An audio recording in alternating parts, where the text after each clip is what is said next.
का 5 मिनिटात एकदा का कल्प तुम्हाला कळाला की आपला अभंग सुटला. 4 युग तुम्हाला सांगितले. ज्यावेळेस सत्ययुग होतं, त्रेतायुग होतं, द्वापार युग होतं, कलियुग, असे 4 युग झालं का त्याला म्हणतात चौकडी. लक्षात ठेवा शब्द काय म्हणतात, चौकडी. अशा चौकड्या ज्यावेळेस 1000 वेळेस जातात त्यावेळेस त्याला म्हणतात कल्प. विठ्ठल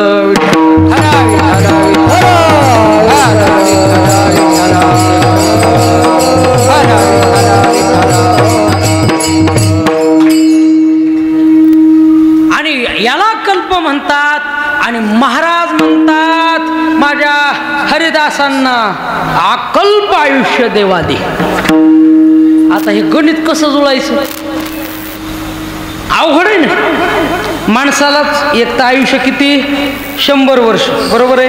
झोपण्यात 50 गेलं, बालपण 25 गेलं, पैसे कमवण्यात 25 गेलं, 100 वर्ष झालं. हे ठरलेलं आहे. शतगणिले ते अर्धरात्र काय, शतगणिले म्हणजे 100 एवढं आयुष्य. आणि महाराज म्हणतात अकल्प.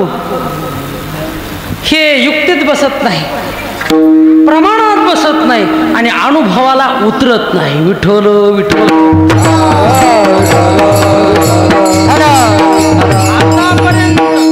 आतापर्यंत अकल्प आयुष्य कुणाला मिळालंय असं काही कुठं लिहून ठेवलं नाही आणि मिळालं नाही.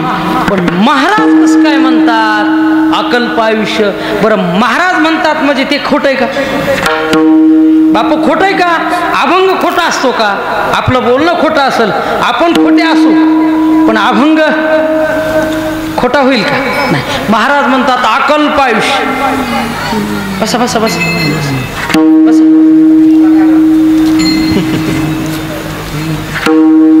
आतापर्यंत जर अकल्प आयुष्य कुणाला मिळालं असतं तर यादी आली असती.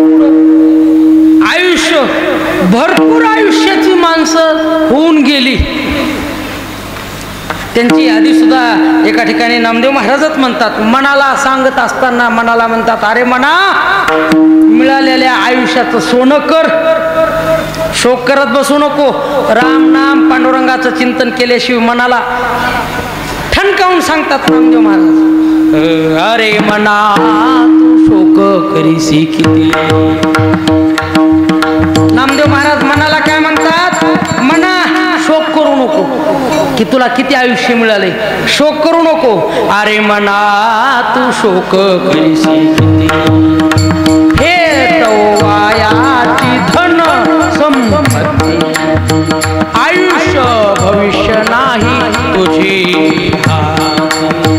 अवघे अंती वाया जाय जने. अरे मना शोक करीसी.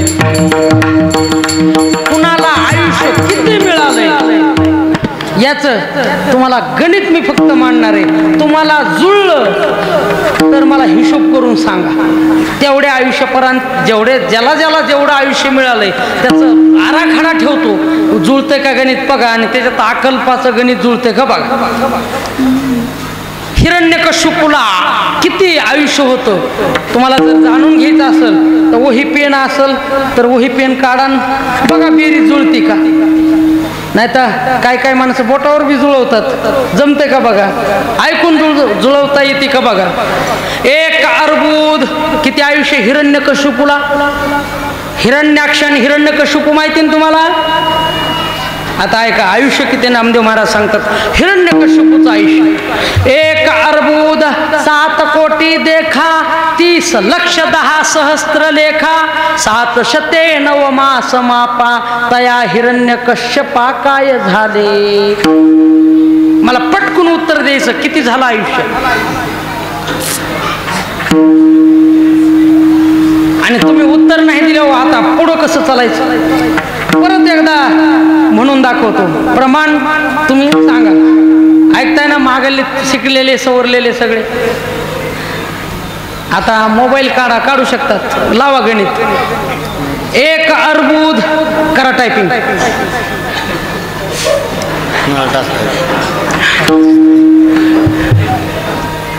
7 कोटी, कोटी शब्द माहिती, कोटी हा व्यवहारातला, बरोबर आहे, पण 1 अर्बुद,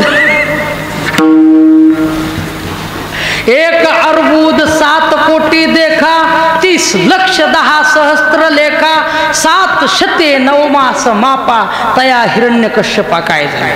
1 अर्बुद 7 कोटी 30 लक्ष 10,709 महिने आयुष्य हिरण्यकश्यपूचं, पण तो सुद्धा अकल्पात बसत नाही. विठ्ठल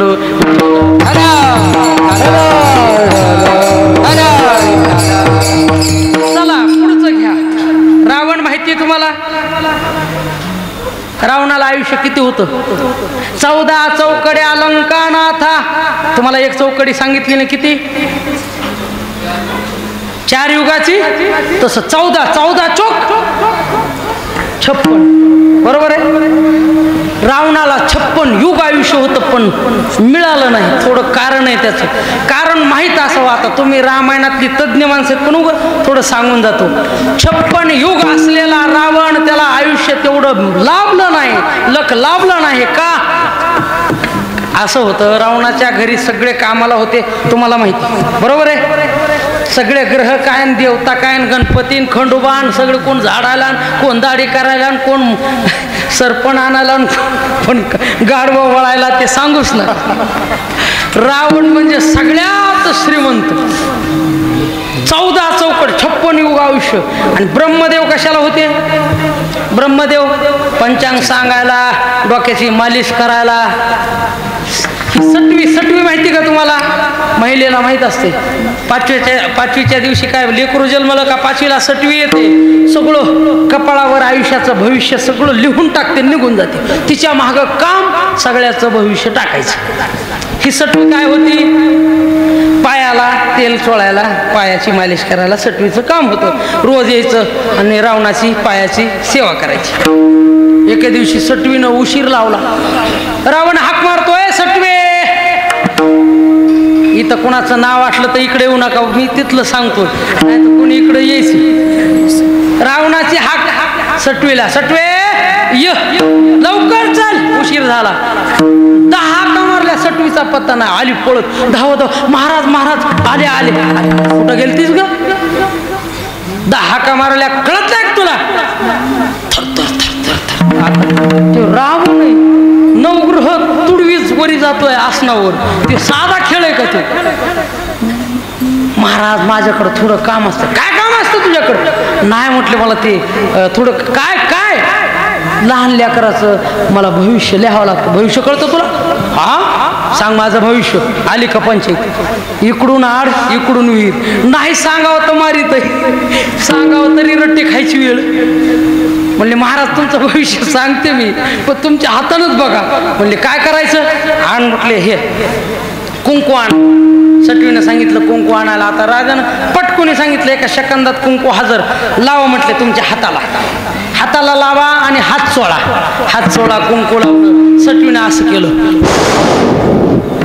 तसं केल्याबरोबर रावणाचं सगळं भविष्य त्याच्या हातात उमटलं. रामप्रभू येणार आहेत, एवढी वानर सेना, तुम्ही असं असं करणार आहेत, सगळ्या कुळाचा नाश होणार आहे, तुमच्या सहित काटा निघणार आहे रामाच्या हाताने. माझं भविष्य असं सांगितली, मला भेडविती, मला असं करते.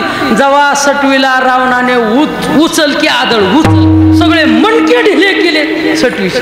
सगळा हा प्रकार ब्रह्मदेवाने म्हटलं ह्याचं काम अवघडच आहे वा, भिवून राहिलेलं बरं. एके दिवशी ब्रह्मदेवाकडून बी असं चुकलं, ब्रह्मदेवाला बी असं खवळला. आता ब्रह्मदेव म्हणजे आता ब्राह्मण माणूस. आता ब्रह्मदेवाची ताकद कुठं असते? डोक्यात. कधी तुम्हाला दिसलं का ब्राह्मण माणूस कोर्टात आणि पोलिसांनी तिथं लढत बसलेला आणि तिथं पैसे घातलेला ब्राह्मण दिसतो का? घरी काही नसू द्या, ब्राह्मण प्रत्येकाचा सत्यनारायण करीन, तिथून डाळ आणीन, चांगले तांदूळ आणीन, तूप लागतय, खारीक, वाटी, खोबरं असलं गटुडं बांधतय आणि रोज घरी नेऊन तुपासंग खाते. काय नाही, शेती नाही, काही नाही, मस्त सत्यनारायण करायचं आणि तुपासंग. आपण तोडूस तोडूस आण 1.5 लाख, आण 1.5 लाख, आणि रोज दुपारच्याला ठ्यासान भाकर, ठ्यासान भाकर. कधीच तुपासंग खरं सांगा, इमानदारीनं सांगा, अर्धा तांब्या तूप टाकलंय ताटात आणि 2 भाकरी चुरून खाल्ल्याला हात वर करा बरी एखादा. माग माग कुणी तुपासंग चुरून भाकर पहिले खाल्ले असेल लोकांना. आता तूप जर नाव काढलं तर लोक म्हणते चुप चुप चुप चुप चुप. कशाचं आताच तूप आहे का हे? खरंच चुप म्हणायची वेळ आली. मित्रमंडळी, आमची आई सांगायची, माझी आई म्हणायची, तुला काय सांगू, पहिलं तूप वेगळंच होतं. चारा बी असा असं कसं होता, गावरान जनावर सगळा आनंद होता. एखाद्या बाईनं जर गल्लीत तूप कडविलं तर शेजारची म्हणायची, बघ बाई गंगीचं किती काम उरकलं, घुसळण बी झालं, लोणी काढलं, कडविलं तरी आजू तुझी फोडणीच नाही. सासू सुनावर पडायची. पहिला सासुरवास अवघड होता.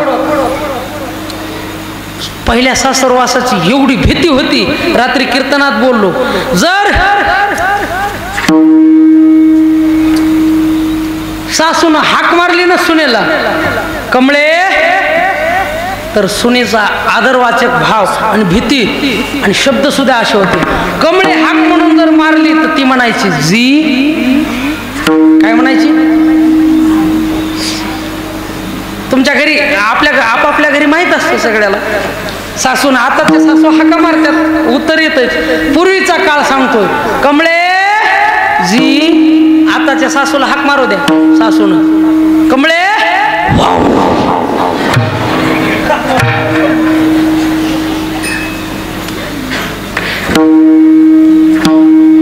तूप जर एखाद्यानं कडवलं तर सगळ्या गल्लीत वास यायचा. लक्षात घ्या गंमत. मी तुम्हाला ह्याच सांगतोय, का ब्राह्मण हुशार असतात? खातात चांगलं. जैसा खावे अन्न तैसा होवे म्हणणं. चांगलं खात चला, चांगली बुद्धी मिळेल. तुम्ही जर वाकडं तिकडं दगडासारखे जर नुसते हाडत फोडीत राहिले तर कशी चांगली बुद्धी येईल? वाईट खाऊ नका, चांगलं खा, चांगली बुद्धी येईल. आपण एवढे कष्ट करतो पण आपण कधी चांगला सकस आहार घेत नाही. आणि मी तर म्हणतो सकस आहार घेणे एवढं खरंच तुम्ही कमवताय. अहो जाता एवढं कष्ट करता, 1,00,000-2 लाख वर्षाला कमवताय, भरपूर झालं. ब्राह्मणाचं डोकं कुठं असतं? आपली सगळ्याचं अधिष्ठान वेगळे. सुमंत महाराज ऐका, हत्ती माहिती तुम्हाला? हत्तीचं अधिष्ठान म्हणजे ताकद कुठं आहे? सोंडेत. बरोबर आहे. गाढवाची ताकद कुठं? गाढवाची ताकद पाठीवर. गाढवाची ताकद कुठे आहे? पायात. गाढवाची ताकद जिभेत. म्हणून पूर्वी सैन्याला पाणी पाडण्याच्या अगोदर गाढवाला पाजायचे. जर कुणी मध्ये जर विष टाकलं तर गाढव विषारी पाणी कधीच पित नाही. ताकद आहे जिभेत. कुत्र्याची ताकद कुठे आहे? नाकात. सापाची पूर्ण शरीरात. सापाला शेजारून 50 फुटाहून कुणी गेलं तर सापाच्या लक्षात येतं. लक्षात. महिलांची ताकद कुठे आहे? महिला मंडळीची तोंडात. कोण म्हणलं? इकडेच बोललो. कोण? तूच बोलला का? तूच बोलला ना?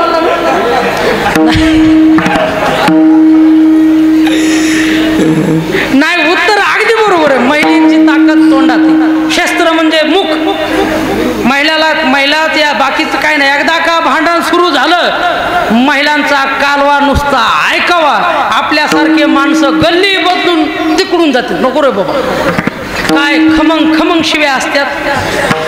ते ऐकल्यावरच असं वाटतंय कानात कांद्याचा रस पडलाय. पुरुषांची ताकद कुठे आहे? कुठे? मनगटात. म्हणून आपण क्षत्रियात मोडतो ना. बरोबर आहे का नाही? ब्रह्मदेव म्हटला, काय करावं ह्या रावणाचं, काय करावं ह्या रावणाचं. लय ताण द्यायलाय. ब्रह्मदेवानं कळूच दिला नाही. ब्रह्म हिसका. ब्राह्मणाची डोक्यात ताकद असते. आपली मनगटात आहे पण ब्राह्मण डोक्यानं चालतात. ब्रह्मदेवाने मालिश करताना असा हात फिरवायचा, ते असा सुरू केला, कधी माहीतच नाही रावणाला, माहीतच नाही 56 युग आयुष्य असलेला रावण वरलं 55 ब्रह्मदेवानं पुसून टाकलं, एकच युग आयुष्य रावणाला मिळालं. विठ्ठल विठ्ठल 14 चौकड्या लंकानाथा, 99 सहस्त्रराया दशरथा, तेही गेले स्वर्गापंथा, मागे सर्वथा नुरलेची. आता याच्यात अकल्पाचं आहे का कुणी? नाही. चला पुढं. 14 कल्प मार्कंडे आपडे. 14 कल्प म्हणजे एक कल्प लक्षात आला ना तुम्हाला? 1000 चौकड्याचा एक कल्प. तसं आता लक्षात घ्या गणित. आता 14 कल्प मार्कंडे आपडे. आता तुम्ही लक्ष द्या. तैलो महर्षणाचे एक रोम झडे. 14 कल्प मार्कंडेयाच्या झाल्यानंतर लोमहर्षणाचा एक केस गळून पडतोय. आयुष्य किती असेल आता, सगळे केस अंगावर किती होते आणि कधी तो विचार. 14 कल्प मार्कंडेया पडे, तैलो महर्षणाचा एक रोम झडे, बकदालभ्याचे निमिष मोडे. त्याचे सगळे केस संपल्यानंतर बकदालभ्य ऋषी फक्त एकदा पापडी खालीवर करायचे. एकदा गेले एवढे अरे म्हणा बकदालभ्याचे पुरे निमिष, तै ओठहंसाचे उपडे एक पिच्छ. बकदालभ्याचं आयुष्य कधी संपायचं आणि याचं एक फक्त पंख गळून पडायचं. बकदालभ्याचे पुरे निमिष, तै वटहंसाचे उपडे एक पिच्छ.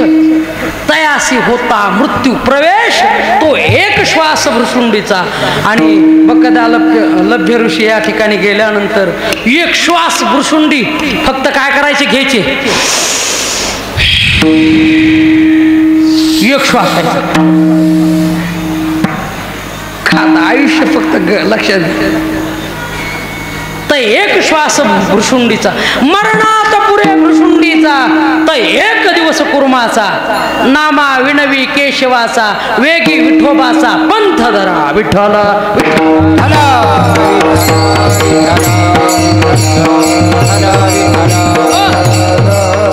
एवढे आयुष्याचे माणसं जरी गेले असले तरी याच्यात अकल्प हा शब्द आलाय का? उत्तर मला सर्वांकडून अपेक्षित आहे. याच्यात आपण कल्प बघितले, अनेक अनंत कल्प. एवढ्या तुम्हाला हे आयुष्याची गणना, आयुष्य मिळालेले लोक सांगितले. याच्यात अकल्प आहे का सुमंत महाराज? आता हे अकल्पाचं गणित सोडवायचं कसं? पण महाराज सांगतात हे कलियुग आहे बाबांनो. सत्ययुगात सुद्धा एवढं आयुष्य नव्हतं. कृतयुगात, द्वापारयुगात, कलियुगात तर आयुष्य फार कमी. अल्प आयुष्य मानव देह, अल्प आयुष्य मानव देह, शतक कनिले ते अर्धरात्र खाय, शतक कनिले ते अर्धरात्र खाय, मध्ये बालत्व पीडा रोग क्षय, मध्ये बालत्व पीडा रोग क्षय. काय भजनाती उरले ते पाहेगा, राम राम स्मराधी, राम राम स्मराधी. काय भजनाती उरले ते पाहेगा, राम राम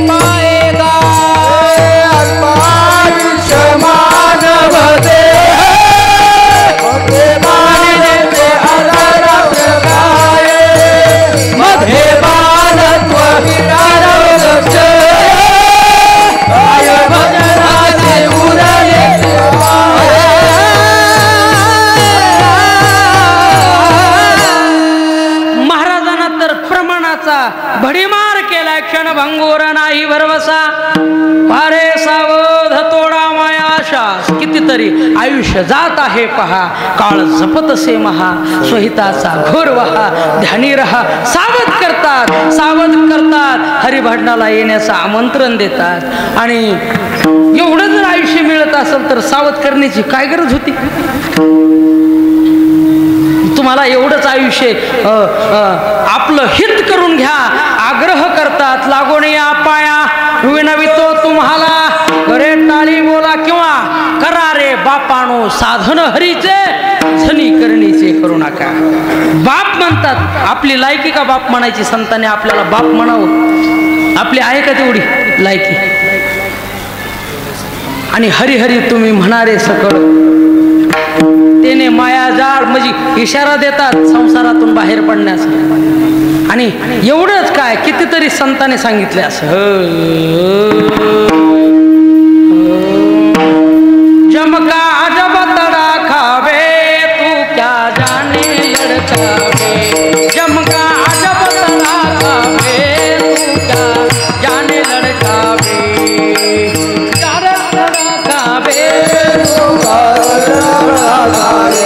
जमका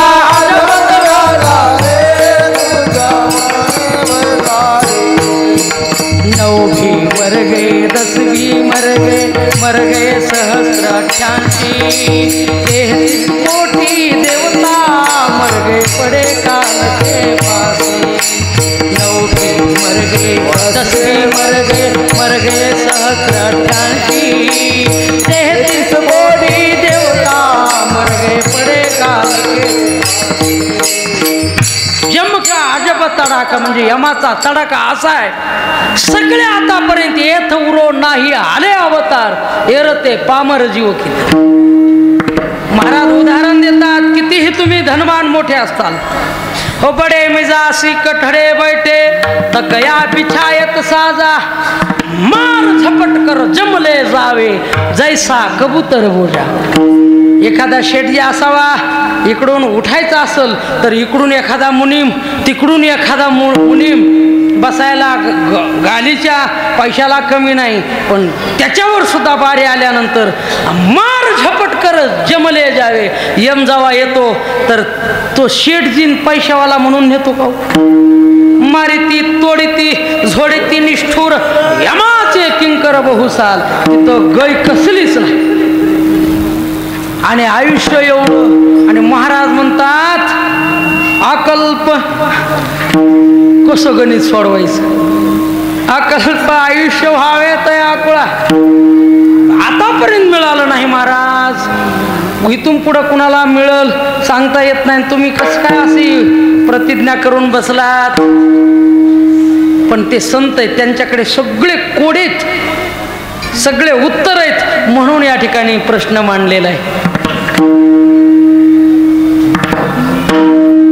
अकल्पाची मागणी इतकी सोपी पण आता थोडा आता मगापासून तुमच्या डोक्याला खाजूस तर ताण दिलाय पण मोकळं करून टाकतो अकल्पाचं गणित एका मिनिटात सोडवतो ऐका नामदेव महाराज म्हणतात पांडुरंगा त्यांना अकल्प आयुष्य द्या हे प्रमाणात बसलं पाहिजे युक्तीत बसलं पाहिजे अनुभूतीत बसलं पाहिजे हे चरण अकल्प शब्द आता तुम्ही सगळे दादांच्या गावची माणसं आहेत पांडुरंगा महाराज मुंडे म्हणजे हे एक अलौकिक तत्व आहे लक्षात घ्या फार विद्वान माणसं फार विद्वान बुद्धी चातुर्य असलेला महात्मा म्हणजे तुमच्या गावचं वैभव आणि दादांमुळं तुम्हाला सगळ्याला ऐकायची सवय ऐका प्रमाणात बसलं पाहिजे एखादं वाक्य जर तुम्ही घेतलं सिद्ध करायचं म्हटलं तर युक्तीत बसलं पाहिजे अनुभूतीत उतरलं पाहिजे अकल्पाचं गणित ऐका अकल्प आयुष्य महाराज म्हणतात देवा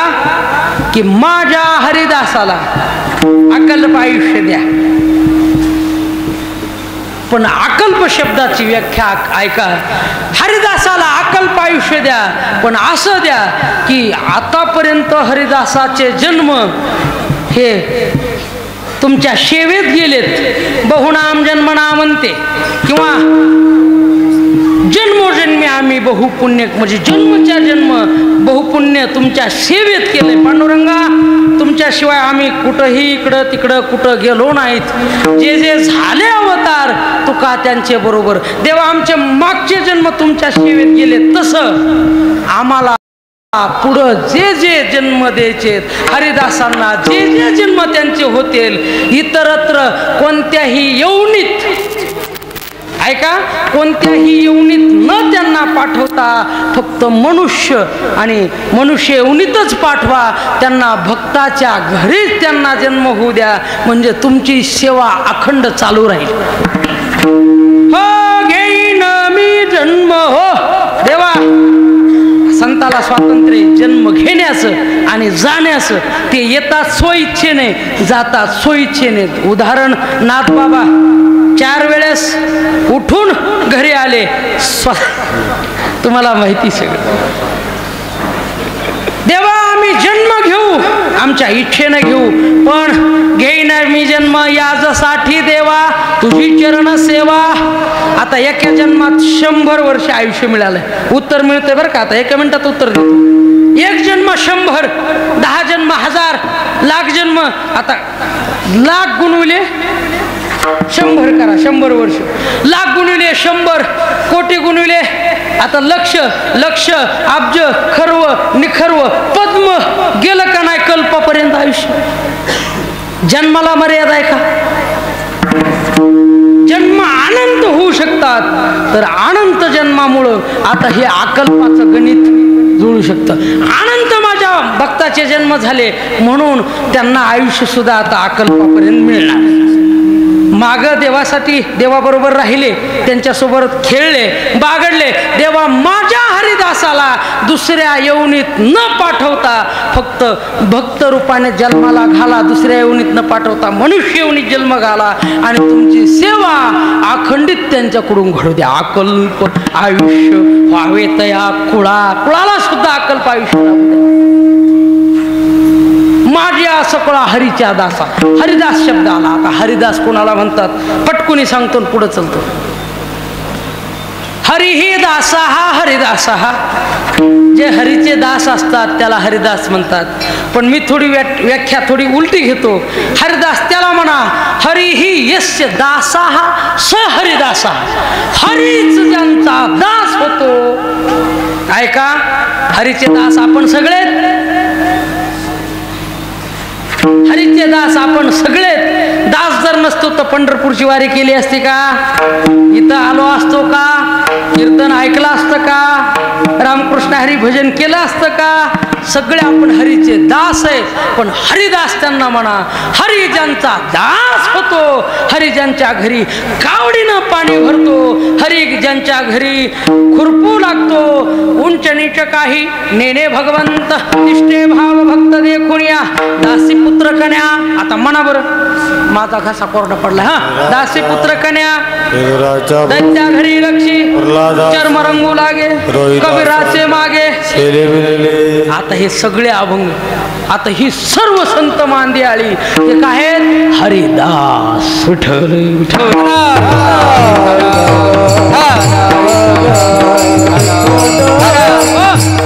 हरिदासाला एवढं महत्व आहे म्हणून महाराज म्हणतात हरिदासाची घरी मज उपजवा जन्मोजन्मांतरी. तुझ्या दारीचा कुतरा नको मोकलो दातारा.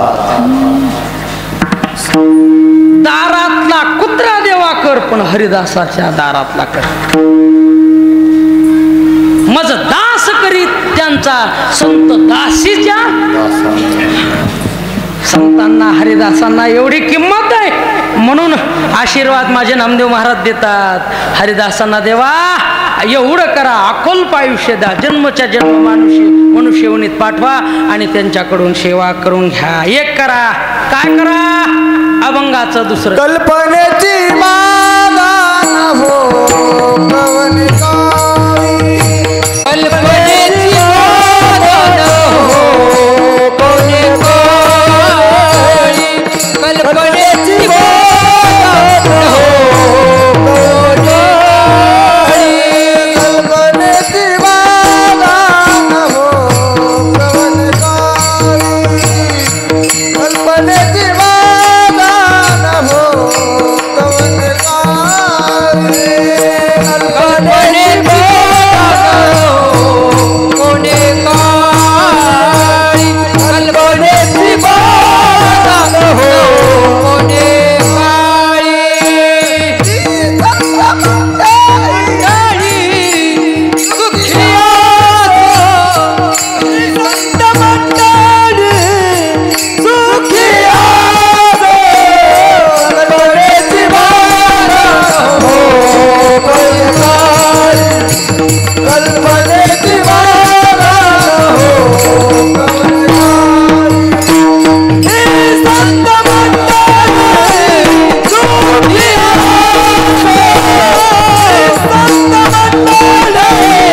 हो खवणे काळी. बाधा होते का हो माणसाला? नामदेव महाराज म्हणतो बाधा होते का? होते. कामाची बाधा होते, क्रोधाची बाधा होते, कुतर्काची, संशयाची, रात्री आपण पाहिलं संशयाची बाधा होते, भूतबाधा सुद्धा होते. बाधा हा शब्द जाणणं फार महत्वाचं आहे. भूतबाधा होते नाही असं नाही. ऐका माझ्याकडे पहा. एक गाव होतं, त्या गावाला चिटकून अर्ध्या किलोमीटरवर एक मोठा वटवृक्ष होता. तुमच्या गावाला आहे का असं अर्धा किलोमीटरच्या अंतरावर? आणि त्या गावात पहिल्यापासून म्हणायचे, ए आमुष्याच्या रात्री तिकडं जाऊ नका रे, तिकडं भूताचा गोंधळ असते. काय म्हणायचे? सगळं पहिल्यापासून त्या गावात म्हणच आमुष्याच्या दिवशी तिकडं कुणी फिरकत नव्हतं. असा एक वटवृक्ष आणि त्या गावात एक पैलवान होता. लोक काही म्हणतात, मला उगस काही म्हणतात. पूर्वीचा काळ, सगळे धोत्रावाले माणसं मामा, पूर्वीचा काळ. ते म्हणला हे पठ्ठ्या जाऊन दाखवत असतो आमुष्याच्या रात्री. सगळं गाव जमलं, लागली पैस. त्या काळी 1000 रुपयाची पैन लागली, जे की 50 पैसे रुपये रोजानं माणसं जायचे. त्या काळी 1000 रुपयाची सगळ्यांना वर्गणी जमा केली. 1000 रुपये तुला म्हणले, पण तू तिथं जाऊन दाखव. पैलवान धिप्पाडची धिप्पाड, काय हरकत नाही म्हटलं, गेलो आणि आलो. आपण भूताला घाबरत असतो का? काय म्हटलं, आपल्याला बाधा हा शब्द जाणायचा. असा पैलवान रांगडागडी आमच्या भाऊसारखा तब्येतीनं, जणू काय मावळा आहे, छत्रपतीचा मावळा. आणि निघाला धोत्राच्या अशा आचाकोच्या आपण शब्द वापरतो, तार तार तार तार. सगळा अंधार आमुषेर, काय ते काय चंद्र नाही, काही अंधार भिन. जवळ आला, थोडं झाड राहिलं, त्याला वाटलं भूत नसतं, हे खरंच आहे. आपल्याला पक्क माहिती विषयच नाही. तिथपर्यंत मनाला धीर देत गेला. पण जर असलं तर शिरलं वार मनात. नाही कृष्णमाया नाहीच, पण असलं तर मनात. मग आता थोडं हृदय हेलू लागलं, थरथर थरथर. अंग नाही, पण मनातल्या मनात थरथरी चालू झाली. आणि मग थोडं पुढं गेलं, नुसता पाचोळा जरी वाढला, पायानं पाचोळा वाढला तरी भीती. आता मनात भीती सुरू झाली. पाय सुद्धा विठ्ठल विठ्ठल म्हणायला लागले. लट लट लट करीत आता 50 फुटावर आलंय झाड बघून सुद्धा त्याला. आणि तशा वेळेस आवाज कुणबी येत असतात. बारीक आवाज कुठून आला, त्याला वाटलं असल बाबा. पण आता पैस जिंकायची धाडसी, अंगात ताकद. कसा तरी झाडाजवळ आला, लट लट लट लट करीत राम राम राम राम राम राम राम राम राम राम. आता जीव जायची वेळ आली बरं का. झाडाखाली उठलं, अंधाऱ्या झाडाखाली आला. हातात खुटी दिली होती, दगड घेतला होता. खुटी ठोकून दाखवायची होती ना, सकाळी येऊन बघणार होती ना आला का नाही म्हणून. कुणाची हिंमत होती का? झाडाखाली आला, खुटी धरली, ठोकली. पण ठोकताना विचारच केला नाही धोत्राचा. कधी घोळ खुटीत अडकला, धोत्रा सहित करून खुटी दन दन उठला. असा झोळ महाग निघला. राम राम तर चालू, पण खुटीनं धोतर धरलं. एवढा भेडसालेला माणूस कशानं धरलंय म्हणू शकतो का? जसा वळाला आणि जसा अडकाला, भू भू म्हणून धोतर तिथून आगावात. असा पळत आला, दमछाक झाली, मरणाचं. आला तसा जीव सोडून दिला. भूत आता भूतानं धरलं होतं. मनात कल्पना निर्माण झाली, मला भूतानं धरलं, मला भूतानं झोडपिलं. आणि भू भू भू म्हणूनच भूप विचारा केला. काय झालं? कल्पनेची बाधा. कल्पना मनानं केली, मला भूतानं धरलं, तशी कामाची सुद्धा बाधा असते. लक्षात घ्या, क्रोधाची बाधा असते. कामाची बाधा 1 मिनिटात आणि क्रोधाची बाधा 1 मिनिटात सांगून सेवक या ठिकाणी संपवणार आहेत. तुम्हाला ज्यांनी सगळे पुराण लिहिले असे व्यासजी महाराज, त्यांचे वडील पराशर, ज्यांनी पहिलं पुराण लिहिलं विष्णू महापुराण. पण बापाची इस्टेट मुलाची असते. काय ऐकताय? 18 पुराणात फक्त एकच विष्णू पुराण कुणी लिहिलं? पराशर महाराजांनी, पराशर ऋषीने. पण बापाची इस्टेट मुलाची असते म्हणतात ना, तेही या ठिकाणी नाव व्यासाचं धरल्या जातं. पण तुम्ही विष्णू महापुराण वाचा, सगळं हे पराशरानं लिहिलंय. आपण गणना मात्र व्यासजीची करतो. 18 पुराण व्यासजीनं लिहिले, पण माहीत असावं सगळं. आता विष्णू महापुराण 2 वर्षापूर्वी नवरात्रामध्ये विष्णू महापुराण मी नगरला कथा केली ती, बापूला माहिती. विष्णू महापुराण 9 दिवस मी कथा केली, म्हणून मला अभ्यास झाला. तो पराशर ऋषीनं पहिलं पुराण लिहिलं होतं विष्णू महापुराण. ह्या पराशर ऋषीचा प्रसंग असा झाला, त्यांना नदीतून पलीकडे जायचं होतं आणि जायचं कसं, कुणीच नाही, नावड्याच नाही, नाव दिसती. मग मत्स्यगंधा नावाची मुलगी, त्या नावाड्याची मुलगी तिथं होती. विनंती केली, हे पोरी मला पलीकडे नेऊन घाल. ते म्हणले, महाराज वेळ संपला, आमचा कामाचा वेळ संपला. नाही म्हटले, नेऊन घालावं लागेल. विनंती कशी तरी केली. बसले दोघं. मत्स्यगंधा नाव हाकते, ऐकताय ना? अर्ध्यात नाव आल्याबरोबर एवढे तपस्वी साधू असताना मनात काम उत्पन्न झाला आणि इच्छा प्रगट केली. माझी इच्छा प्रगट केल्यानंतर, पूर्ण कर म्हटल्यानंतर मत्स्यगंधेला राग आला. महाराज एवढे मोठे साधू संत महंत स्वतःला ऋषी म्हणून घेता, लाज कशी वाटत नाही तुम्हाला एकट्या एका आपल्या स्त्री बरोबर असा विषय काढण्यासाठी?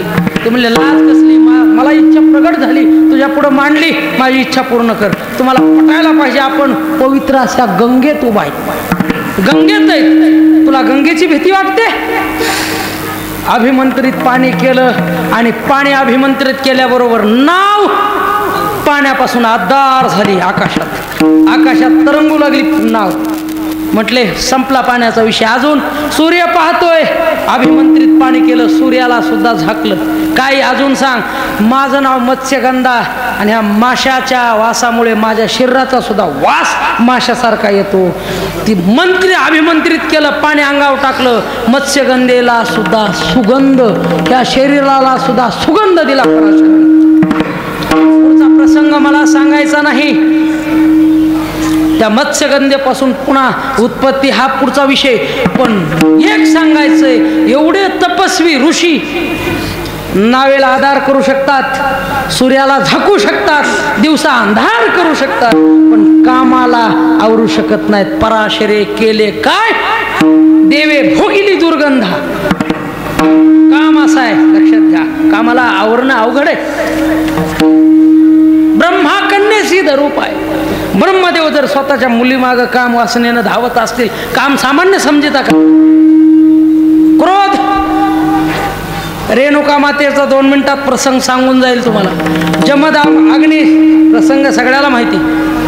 माहूरगडावरती रेणुका माताचं सामर्थ्य पहा मित्रमंडळी. पतिव्रताची ताकद काय असते? पतिव्रता कशाला म्हणतात? तुका म्हणे पतिव्रता तिची देवावरी सत्ता. काय मजा यमाची पतीला न्यायची जर पतिव्रता असेल तर. देवाची सुद्धा हिम्मत नाही वाकडं बघायची पतीकडे. देवाची सुद्धा सती सावित्रीचा या ठिकाणी तुम्हाला दत्तप्रभूचा सगळा प्रसंग माहिती. अनुसया मातेचा देव आले एका इच्छेनं, लहान बाळ या ठिकाणी मातेनं करावं. प्रसंग मला सांगायचं म्हणजे ताकद सांगतो पतिव्रतेची. अत्रीचे अनुसयाचा या ठिकाणी प्रसंग माहिती तुम्हाला. रेणुका माता काय करायच्या? माहूरगडावर रोज सकाळी नित्यनेमाला पाणी लागायचं आणि रेणुका माता नदीच्या पात्रात उतरायच्या आणि आपला लुगड्याचा पदर असा पाण्यात बुडवायच्या आणि लुगड्यात पाणी जेवढं पाहिजे तेवढं घ्यायच्या आणि वर गडावर जायच्या चालत. पात्र नाही, काही नाही, लुगड्यामध्ये. लक्षात घ्या ताकद.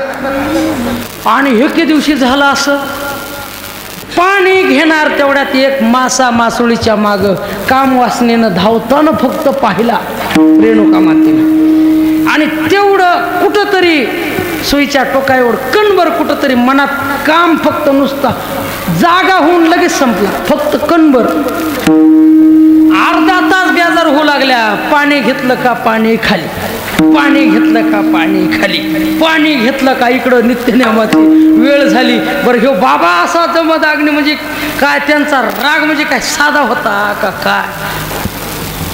पाणी घेतलं की खाली एवढी विनंती केली तर नित्यनेमाची वेळ टळली. रागाला वाटच पाहत बसले कधी आणि कधी.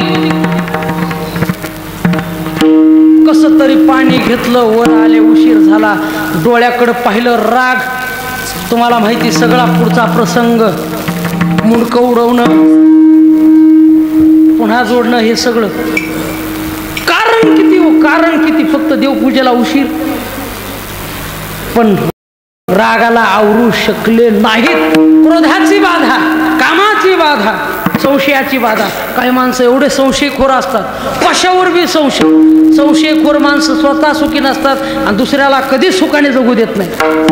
संशयाहुनी थोर अनेक महापाप नाही घोर, विनाशाची वाघोर प्राणी असे. म्हणून संशयखोर माणसाच्या जीवनात केव्हा बी दुःख, व्यवहारात दुःख आहे, साधं व्यवहारात दुःख आहे. आता मला दृष्टांत सांगायचं नाही, पण कल्पनेची बाधा न हो कवने काळी ही संत मंडळी सुखी असो. देवा अहंकार माझ्या हरिदासाला येऊ देऊ नका. अहंकार चोर पावलानं येतो, गुपचूप येतो. कधी माणूस अहंकारानं कुणाला काय बोलून जाईल, मोठेपणानं कुणाला काय शिव्या देईल सांगता येत नाही. म्हणून अहंकार वाईट आहे. अहंकाराचा वारा न लागो राजसा, माझी आ विष्णुदासा भाविकासी. महाराज म्हणतात त्या हरिदासाचं कल्याण असो जे देवा तुझं नाव घेतात. नामा म्हणे तया असावे कल्याण, ज्या मुखे निधान पांडुरंग विठोबा रखो माय. विठोबा रखो माय, विठोबा रखो माय, विठोबा रखो माय. अरे वा पंढरी खबरदारी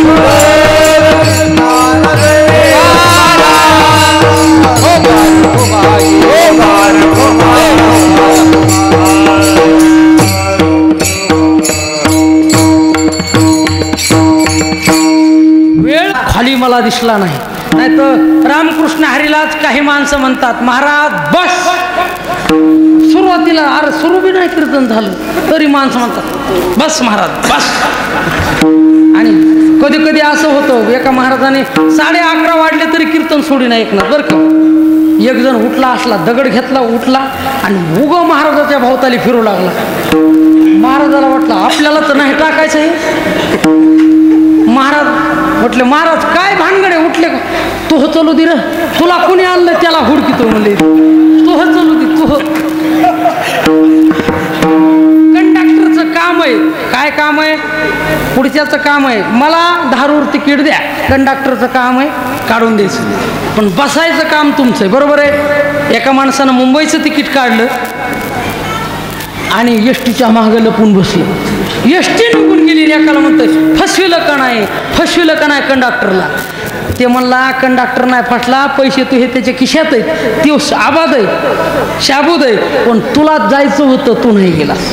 तसं काम होतंय. कर्तव्य तुमचं बी, कर्तव्य माझं बी. वेळ मी पाळली पाहिजे आणि रामकृष्ण हरी विठ्ठल विठ्ठल भजन तुम्ही म्हणलं पाहिजे. विठ्ठल विठ्ठल विठ्ठल. एवढा सप्ताहाचा खर्च तुम्ही केलाय म्हणजे तिकीट तुम्ही काढलंय. म्हणून आनंद घेत घेत देवापर्यंत तुम्हाला प्रवास करायचा आहे. माझं काम आहे तिकीट फाडून द्यायचं. बरोबर आहे. माझं काम आहे देवाच्या बंगल्या शेजारी प्लॉट घेऊन द्यायचं, मध्यस्थी माझी. पण प्लॉटमध्ये जायचंय राहायला तुम्हाला. म्हणून प्लॉटची खरेदीसाठी पैसे जमवायचेत रामकृष्ण हरी पुण्याच्या रूपाने तुम्हाला. इथं जेवढी बँक भरीत तिथं मोठा प्लॉट घेता येईल. बरोबर आहे. म्हणून बँक भरा रामनामाची. हो राम जैसा नगीना नहीं, सारे जग की बजेरिया में नील मणि चढ़ाऊंगी अपने मन की मुदारिया में. मन रूपी अंगठीमध्ये रामनामाचा नगिना धारण करा. तुमचं रामनाम या ठिकाणी मन होईल मन हे राम झाले, मन हे राम झाले, प्रवृत्ती ग्रासूनी कैसे निवृत्तीसे आले. एवढंच करा. कुणी राम राम म्हणलं कधी त्याला या ठिकाणी दुसरं काही न म्हणता राम रामनच उत्तर द्या. रामकृष्ण हरी म्हणत राहा, विठ्ठल विठ्ठल म्हणत राहा. विठ्ठल विठ्ठल मंत्र सोपा करी पापा निर्मूळ. मनाला छंद रामनामाचा लावा. नामदेव महाराज म्हणतात रामनामाचा जे छंद लावणारे आहेत त्यांच्या कुळाचं कल्याण हो. नामा म्हणे तया असावे कल्याण. ज्यामुखी निदान पांडुरंग ज्ञानेश्वर.